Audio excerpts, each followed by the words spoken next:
तो पहला जो बजिंग स्टॉक हमारा रहने वाला है वो है विशाल मेगा मार्ट का। विशाल मेगा मार्ट में बड़ी ब्लॉक डील की खबर आ जाई है, जिसमें प्रमोटर समेत सर्विसेज एलएलपी ने 10,500 करोड़ रुपए के आसपास की हिस्सेदारी इसमें बेची है। प्रमोटर की तरफ से 91 करोड़ शेयर या फिर यूं कहें कि 20% के आसपास की जो है हिस्सेदारी वो विशाल मेगा मार्ट में बेची गई है और 115 रुपये प्रति शेयर के भाव पर ये ब्लॉक डील हुई है। तो प्रदीप जी, इस ब्लॉक डील को आप कैसे देखते हैं और विशाल मेगा मार्ट का शेयर यहाँ से किस तरफ जा सकता है? क्या इसमें गिरावट आएगी या और तेजी देखने को भी मिल सकती है इसमें सर? देखिए, प्रोमोटर स्टेक बेचना ठीक है, लेकिन इतना ज्यादा वॉल्यूम के साथ स्टेक बेचना ये मैं कंफर्टेबल नहीं हूँ। इसलिए नंबर वन। नंबर टू, इसमें देखिए आज का जो सेलिंग प्रेशर है, आज का डे लो है 113 के आसपास। तो बाई लकीली ये ऊपर अभी आ चुका है, बहुत रिकवर हो चुका है अपना डे लो से। अच्छा बात है स्टॉक के लिए।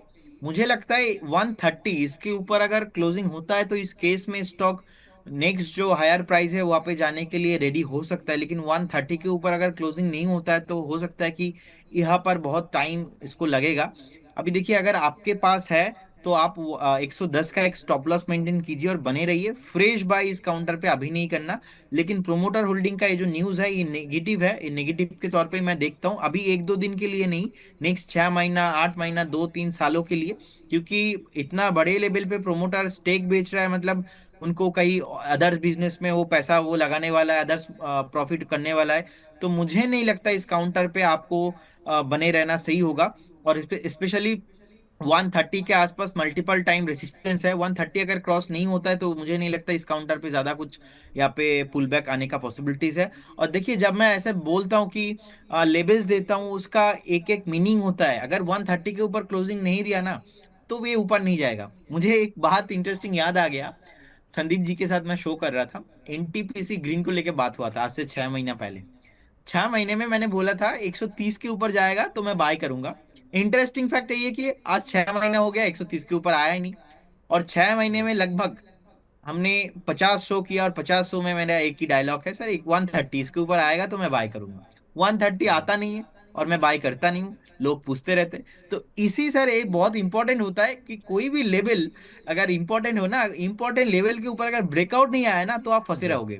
तो सर मुझे याद आया इसलिए क्योंकि विशाल मेगा मार्ट का भी वही सेम लेवल है 130 के आसपास।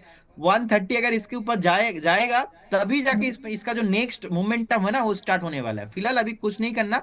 110 का स्टॉप लॉस मेंटेन कीजिए, बने रहिए। फ्रेश बाय इस काउंटर पे नहीं करना। ओके, तो प्रदीप जी की सलाह है कि विशाल मेगा मार्ट के लिए जो स्टॉप लॉस है, अगर आपके पास ये शेयर है तो 110 रुपये का स्टॉप लॉस है। फ्रेश बाय इसमें नहीं करना।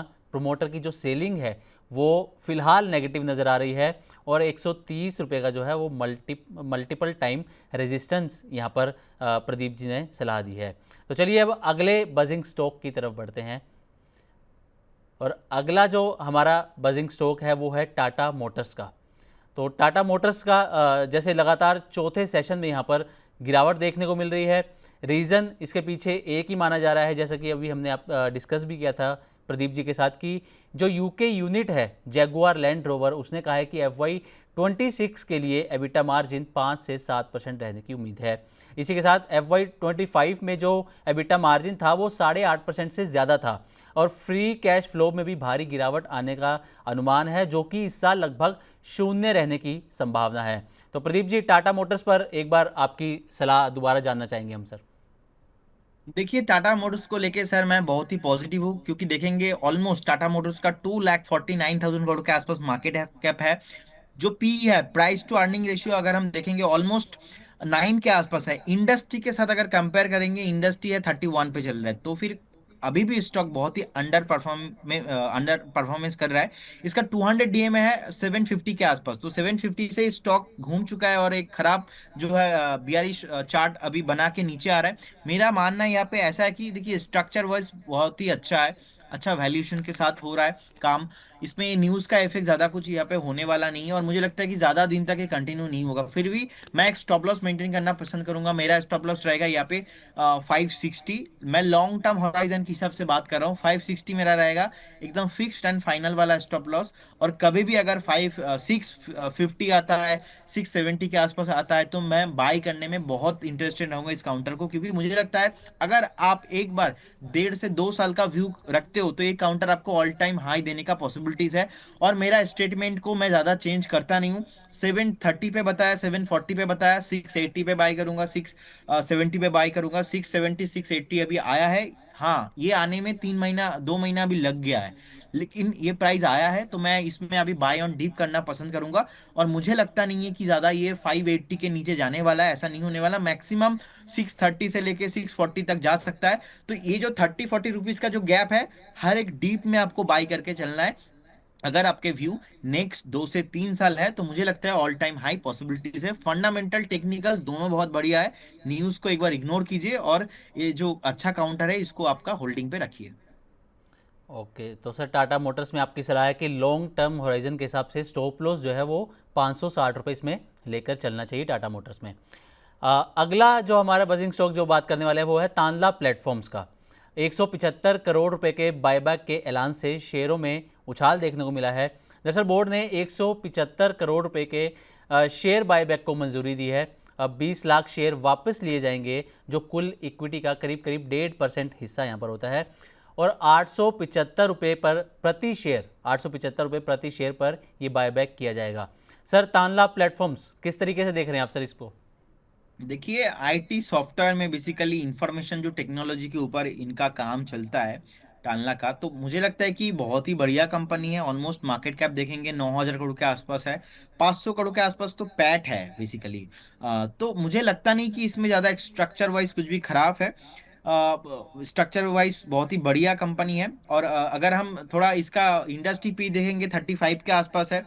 स्टॉक का जो प्राइस टू अर्निंग रेशियो देखेंगे वो भी 18 के आसपास है, तो अभी भी अंडर वैल्यूएशन के साथ ही ट्रेड हो रहा है। बीच में थोड़ा बहुत चल चुका था, तो जितना इसमें गिरावट आना चाहिए था वो ऑलरेडी हो चुका है। एक अच्छा सा बेस बनाया, बेस बनाने के बाद अभी ऊपर आ रहा है। और ये जो बाईबैक का न्यूज़ है, बाईबैक का न्यूज़ बहुत ही पॉजिटिव होता है, और वो भी अगर प्रीमियम पे होता है, बहुत अच्छा वैल्यूएशन में होता है, तो मुझे लगता है आप बने रहिए इसमें। स्ट्रक्चर वाइज तो कुछ मुझे खराब नहीं लग रहा है। बहुत जल्दी यहाँ पे आपको 740 से लेके 750 का प्राइस आने वाला है, और अगर एक बार 750 क्रॉस होता है तो इस केस में ये 1,000 के ऊपर भी जाने वाला है। तो जिनके पास है बने रहिए, और फ्रेश बाय भी आप करके जा सकते हो with A stop loss of 625। 625 का तांला प्लेटफॉर्म में स्टॉप लॉस लेकर आप चलिए। अगला buzzing stock sir Sterlite technologies का है, जिसमें आज शानदार तेज़ी देखने को मिली है। 15% तक ये स्टॉक भागता हुआ नजर आया है। पिछले 5 ट्रेडिंग सेशन में करीब 50% तक ये स्टॉक तेज़ी दिखाई है। कारण क्या है? कारण यह है कि new generation data centre solution इन्होंने लॉन्च किया है, और इस सेंटर्स में केबलिंग से लेकर पूरी कनेक्टिविटी तक की सुविधाएं यहां पर मिलेंगी, जिसके चलते स्टरलाइट टेक्नोलॉजीज में तेज़ी देखने को मिली है। तो सर इस पर आपका क्या व्यू रहेगा? क्या स्ट्रेटजी स्टरलाइट टेक्नोलॉजीज में होनी चाहिए? देखिए, नो डाउट न्यूज़ तो पॉजिटिव है, और कल भी भागा था, आज भी देखिए अभी 15% के आसपास ऊपर है। तो मेरा मानना यहाँ पे ऐसा है कि देखिए, ज़्यादा आप एक्साइटेड होके यहाँ पे बाई ना करें तो अच्छा है, क्योंकि 118 120 के आसपास मल्टीपल रेसिस्टेंस है, तो वहाँ पे आके तो डेफिनेटली स्टॉक रुकने वाला है। आज का डे हाई देख लीजिए 119 है, तो 120 के ऊपर गया नहीं, 120 के ऊपर जाएगा। और जाने के बाद अगर सस्टेन होता है, उस केस में इसमें बाइंग और भी जो न्यू बायर्स है वो आएगा, और उसके बाद स्टॉक फिर से एक बार 140 150 का जो प्राइस है वो देखने को मिलेगा। लेकिन स्टॉक जो लगातार 2-3 दिन से चल रहा है ना, ये बहुत अभी थक चुका है। ये दिखाई दे रहा है चार्ट में, 119 उसके ऊपर सस्टेन नहीं किया, तो ये इस जोन पे नहीं बाय करने का है। 120 के ऊपर पहले सस्टेन करने दीजिए, 1-2 हफ्ता थोड़ा बहुत आप इसका जो कंसल्टेशन है वो करने दीजिए, फिर से थोड़ा रेस्ट लेके चल सकता है, लेकिन फिलहाल अभी नहीं चलने वाला। तो फिलहाल अभी इस शेयर में खरीदारी ना करने की सलाह आप दे रहे हैं सर? ये बहुत ओवर वैल्यूएशन है, आप बाई करके जाएंगे मतलब फिर से फंस जाएंगे इन्वेस्टर। और बाद में जी। आके बोलेंगे सर आपने फंसा दिया। तो मुझे नहीं लेना है इतना हाई प्राइस में। और आज देखिए 15% अभी आया है। अगर लेना ही है तो इसी काउंटर को मैं एक बार 104 102 के आसपास कभी भी एक डीप मिलता है तो उस केस में मैं बाय करूंगा। देखिए आज का भी डे लो है 103 के आसपास, तो एक बार वेट कीजिए, अच्छा होगा। ओके, तो 104 या 102 रुपये, 105 रुपये के आसपास आप स्टरलाइट टेक्नोलॉजीज को अगर बाय करना चाहें तो कर सकते हैं, लेकिन फिलहाल आपको वेट एंड वॉच की सिचुएशन में रहना चाहिए। अगला जो बजिंग स्टॉक है सर हमारा बाइकॉन। दरअसल क्यूआईपी की घोषणा के बाद इसके शेयर में तेज़ी देखने को मिली है। 340 रुपये 20 पैसे प्रति शेयर क्यूआईपी के लिए जो है फ्लोर प्राइस ये फाइनल किया गया है। अब ये जो है वो सोमवार को जो क्लोजिंग हुई थी शेयर की उससे 4.8% तक के डिस्काउंट पर ये क्यूआईपी फ्लोर प्राइस तय किया गया है। तो सर बाइकॉन पर आपका व्यू जानना चाहेंगे।